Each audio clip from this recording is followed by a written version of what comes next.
Is there something more from you or for you? I'd like to ask another question. Yeah. If I can verbalize it, at what point is it beneficial to, we all have stories. We were born, we were adopted, this and that, and when our parents did this and that. When is it beneficial to actually look at that? You always say, just find a better thought. It's almost, don't worry about the past. We would tell every satisfying thing that you remember.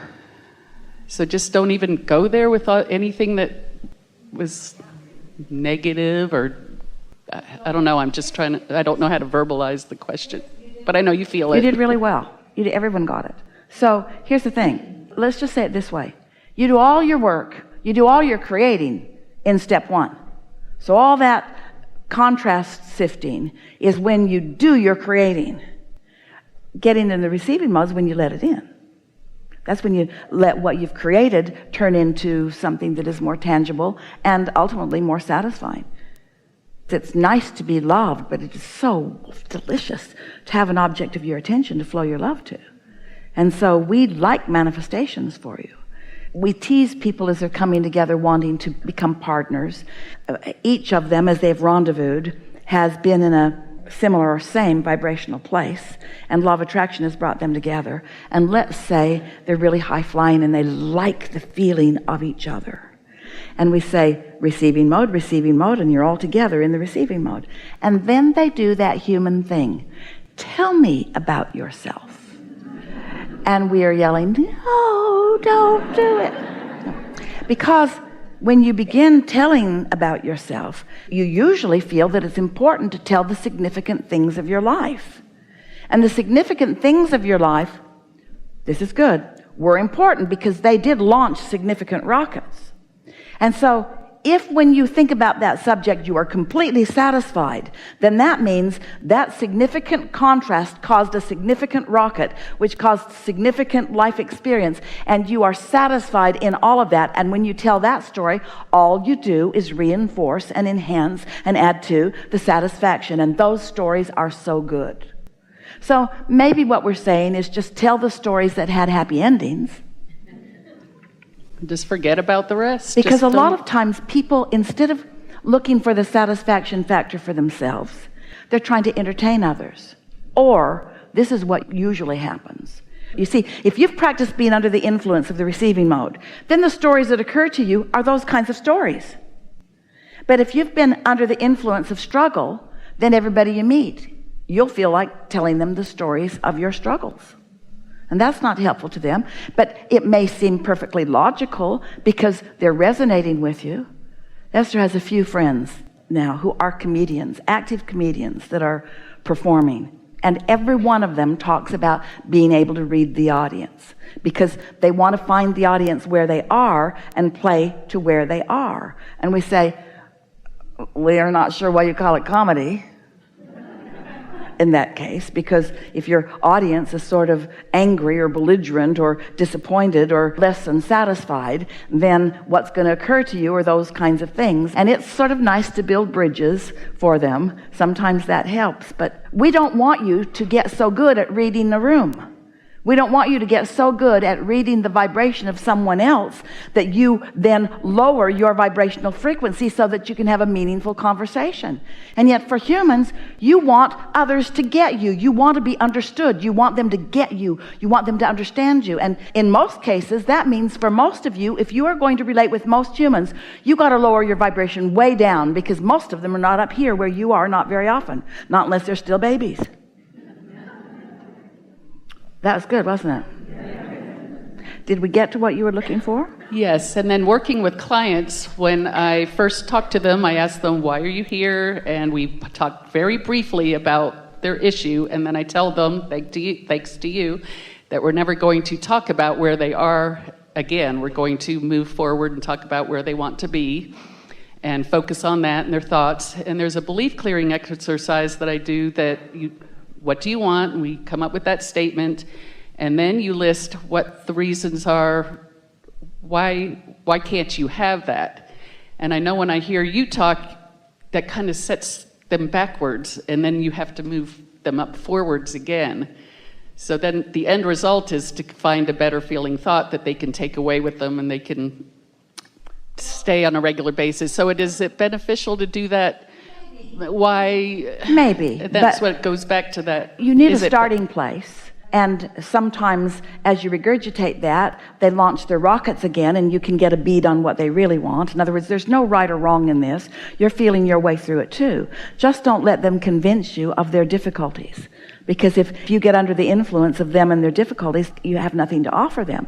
But here's the thing. Once you teach them a few basics, and you're consistent enough in what you offer and what you teach through the clarity of your example, not just your words, what will happen is, as their life experiences come to them, they will have moments of recognition.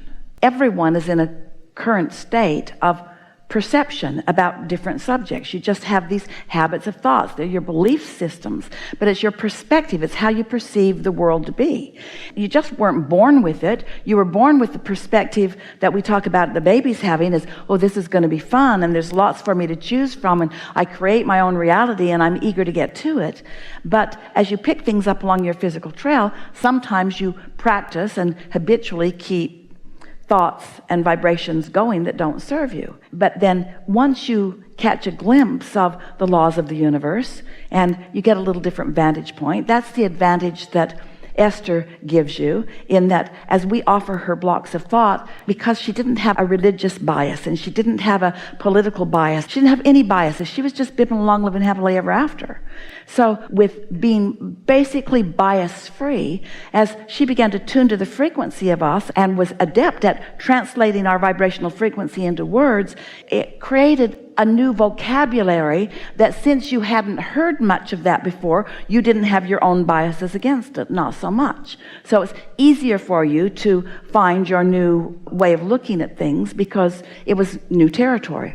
Let's put it that way. We're going to tell you a story. We've been telling this for a couple of weeks, but this really speaks to what you're talking about.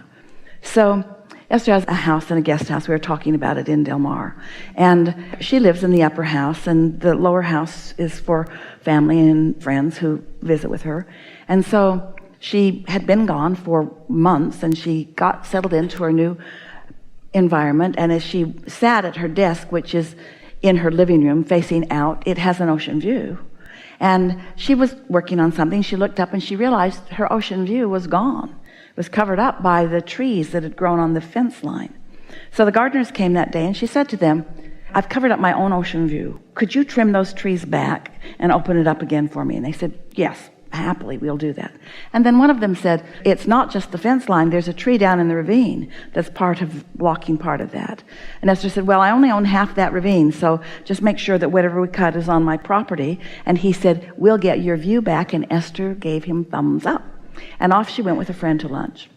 So they were gone for a few hours. They had lunch and did some shopping. And when she came back, she walked up onto her deck and she looked out and, oh, the ocean was back.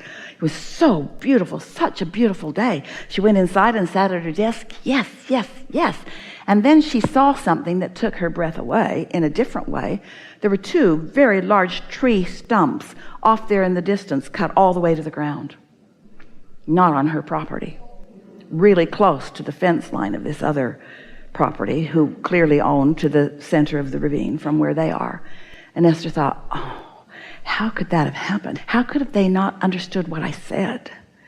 And then she felt so bad. She thought, maybe I just wanted my view so much that the universe figured out to get it to me no matter what. In other words, she couldn't believe that had happened. And she thought, I'm going to jail. And then she rationalized. She thought, well, this is a house that's under renovation, and so maybe it's new owners, and maybe they don't know those trees were there. And so she tried to forget about it. She tried to distract herself and did a good job of it. And then a couple of days later, she looked out, and there was a man in a suit standing out on that patio looking at those tree stumps. Then he took his phone out and took a picture. And Esther thought, okay, time to fess up. So she didn't know how to get to that house that's across the ravine. She didn't know if it was a road from the bottom that went up or a road from the top that went down. So it took her a while to get there. And all the way over, she practiced her speech. I'm so sorry. I didn't mean to do that. I'll make it up to you in any way you want. I'll plant new trees. I'll plant your whole yard. I am so sorry. I did not mean to do that. And so she had her speech ready, and she got there and she went into the house, and there were lots of people in there putting plaster on the walls and all kinds of other things. And she said, there was a man in a suit standing out on the patio a few minutes ago. Wait, is he still here? No, he left. No one had a contact number for him, and Esther went home feeling like she was wanting to apologize for what she had done. So the next day, same friend came. They went to lunch. And when they came back, Esther said, come with me. And they went this time through the lower house out to the edge, and Esther pointed to those trees, and she said, look what I did. He said, what? She said, my gardeners cut those trees down so that I could have a view. I didn't mean for it to happen. And he looked and he said, Esther, your gardeners didn't just cut those trees down while we were at lunch yesterday. The hillside's not torn up, and where's the debris from the trees? And Esther thought, And then they walked out to the edge and looked up closer to her house, and there was a very small tree cut all the way to the ground, and all the debris from the tree was laying all down right around it. And all that had happened is they'd cut down a tree so Esther could see things that she couldn't see before, or that she hadn't noticed before. That shook Esther up, because when she thought about it, it was so irrational that she had believed that those two guys could have cut down those great big trees in a few hours and hauled everything away. But the circumstantial evidence pointed right at that. She believed that. She believed the ridiculous. And the reason it shook her up is she said, I'll bet there's way more dumb stuff I believe. Way more irrational things that I believe. Way more things that I've just been believing that no longer apply to me, that I keep active. That's really what we're getting at here, is everyone has a perspective, and their perspective is what it is. And as a teacher, it's really not your job to understand what everybody's perspective is. It's your job to hold your perspective.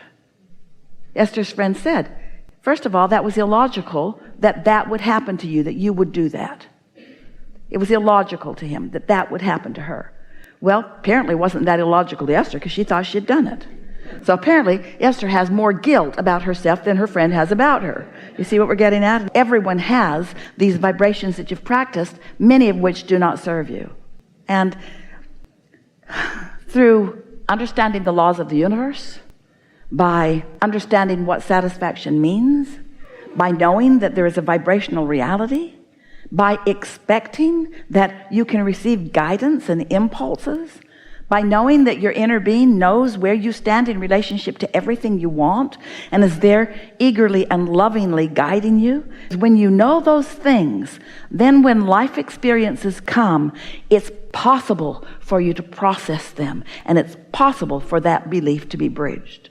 So a big thing happened. In other words, you might say, well, that was a pretty uncomfortable few days for Esther. And it was. She felt bad. She did not like the thoughts that she was having about herself. They were not satisfying thoughts at all. But it sure led to something wonderful. There was a bigger, deeper understanding. It led to her realizing that she does hold beliefs, not meaning to, practice thoughts that don't serve, that feelings of dissatisfaction are always pointing right at every single time. No exception. Every time you feel dissatisfied, it's your guidance system pointing right at something that you believe that's in your way every single time. And you might say, no, it's pointing out something that happened. Well, then you're believing something about something that happened. In other words, it makes no difference whether it's real. If you sit on a park bench and you feel all freaked out like you think there's a monster in the bushes, and you say, what should I do? We say, get off the bench. But eventually you'll come to feel your well-being, and you'll be guided only where there is well-being, and then you'll live happily ever after. Did we get there? Yes, thank you Nothing so much. left undone? Yeah. There we go. Just have something really brief. You have something that you feel is brief? Really brief? Really brief? Really brief? Is it really brief? We're just using up the time. Is it brief? Is it brief? Is it really, really brief? How brief is it? Is it really, really brief? How brief is it? Is it really, really brief? We think this is a really good time for a segment of refreshment.